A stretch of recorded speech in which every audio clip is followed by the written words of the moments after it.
Bienvenue dans Xenius. Tout de suite, une petite devinette. Je suis un film. Lequel? C'est parti. Voyons voir. Un Noël à la Charlie Brown? Beb le cochon? Deuxième indice. Ok, je vois. Les dents de la mer, évidemment. Des millions de traumatisés. Merci Steven Spielberg. Je confirme.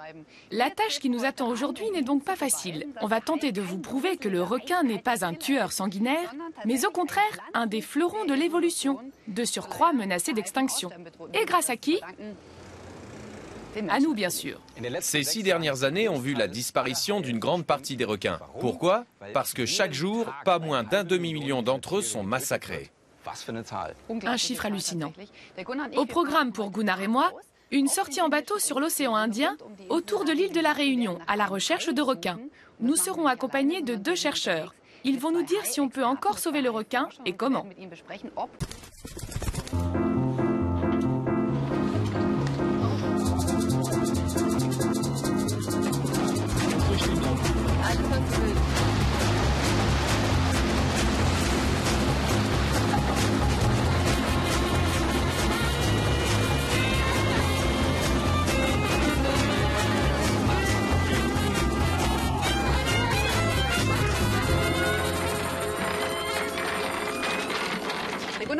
Nous voici dans l'océan Indien, à environ 5 km de la côte, à bord d'un canot pneumatique qui file comme le vent.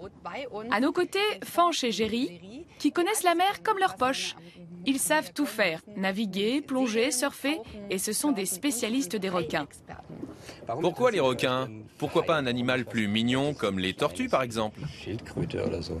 Personnellement, j'ai fait ma thèse sur les accidents de requins et au final, il en est ressorti que les requins étaient aussi des espèces d'animaux à protéger et que ce n'était pas forcément la bête noire à vouloir abattre absolument. Donc ce que j'ai vu en apprenant à les côtoyer, c'est que c'est des animaux qui sont tout à fait respectables et qu'il faut apprendre à connaître. On va maintenant effectuer une petite plongée. Est-ce qu'on va rencontrer un requin? Non, tu feras pas la connaissance d'un requin parce qu'il est très difficile de les approcher à La Réunion. On les voit très très rarement. On a d'ailleurs beaucoup plus de mal à les approcher que pour les observer. C'est vraiment difficile. Ce serait un coup de chance. Si tu avais la chance d'en rencontrer, tu n'aurais quasiment aucune chance de te faire attaquer parce que les requins ne s'intéressent pas particulièrement aux humains en tant que proie. Pour eux, l'espèce humaine est une espèce plutôt bizarre, étrange, et pour l'attaquer, il faut vraiment un concours de circonstances extrêmement rare. Il faut faire attention à quoi une fois dans l'eau? Il y a des règles de sécurité à respecter qui sont les conclusions des études que l'on a menées depuis maintenant plus de 20 ans et on s'est rendu compte que les accidents survenaient surtout dans des contextes particuliers. Ces contextes sont l'eau trouble notamment. Quand l'eau est trouble, le risque de confusion visuelle d'un requin avec une de ses proies habituelles est forte. Donc surtout quand il y a eu des précipitations, des pluies importantes ou lorsque l'on plonge dans une ravine, dans un estuaire de rivière, les risques d'attaque sont plus importants. Également, tard le soir, quand on plonge dans la journée, il y a peu de chances de se faire attaquer parce que l'on est bien visible. Par contre, dans la soirée, la visibilité baisse et le nombre d'accidents augmente.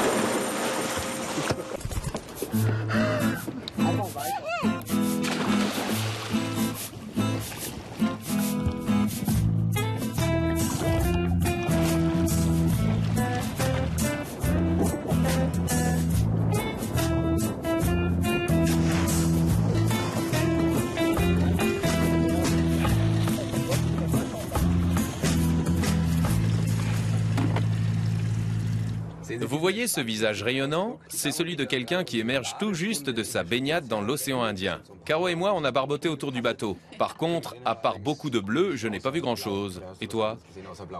Rien que du bleu. Fanch et Jerry, eux, ont vraiment plongé. Contrairement à nous qui sommes restés à environ 30 cm de la surface. Eux, ils sont descendus à 45 mètres. Alors vous avez vu des requins? Non, on n'a pas vu de requins aujourd'hui, comme on pouvait s'y attendre. Mais beaucoup de poissons, beaucoup de courants aussi aujourd'hui. Il a fallu nager fort.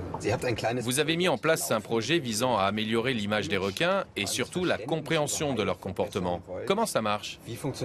C'est sur Internet, là on a la version papier. Donc c'est quelque chose que tout le monde peut remplir, donc sur www.squalidé.com. En cas de rencontre, d'observation de requins, en 2 minutes on sait donc quel jour, où, à quelle heure, dans quelles circonstances ont été observés des requins, ce qui nous permet de faire une cartographie au niveau de la Réunion des différentes rencontres. Et ça donne quoi pour l'instant? Ça fait environ 2 ans que c'est en ligne et on a par an une trentaine d'observations de requins qui est recensée autour de la Réunion. Comment se porte le requin à La Réunion? Est-ce qu'il est chassé ici aussi? Depuis les années 2000, le requin à La Réunion, comme partout dans le monde, a une image qui commence à s'améliorer et dans la population générale, on commence à prendre conscience, comme ça a été le cas pour les grands fauves terrestres, les loups, les lions en leur temps.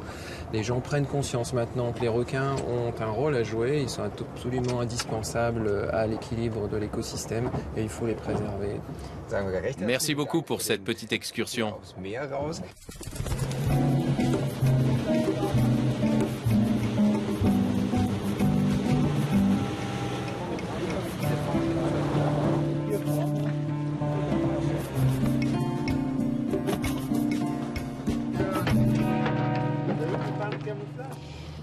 Nous voilà de retour dans le port de Saint-Gilles, sur la belle île de La Réunion.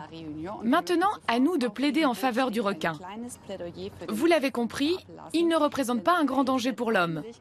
En fait, statistiquement, les chiens, les serpents et les chevaux sont à l'origine de plus d'accidents mortels que les requins. En clair, le requin est tout sauf un tueur. Au contraire, c'est même lui qui est menacé d'extinction. La pollution et la destruction de son environnement le mettent à mal et c'est un gros problème car il est très important pour l'équilibre écologique. C'est d'autant plus grave qu'à l'échelle internationale, aucune espèce de requin n'est protégée par une interdiction de pêche ou de commercialisation. Voilà pourquoi des initiatives isolées telles que celle de Fanch et Jerry sont très importantes. En tout cas, au retour des vacances, pas question d'offrir des colliers de dents de requin. Et au restaurant chinois, la soupe d'aileron, c'est non. Et puis une dernière petite info que m'a donnée Jerry tout à l'heure. Il y a beaucoup plus de risques d'être frappé par la foudre que de se faire attaquer par un requin. Dingue. Incroyable, non? Qui l'aurait cru? Allez, à la prochaine! Et maintenant, une tournée de spaghetti bolognaise.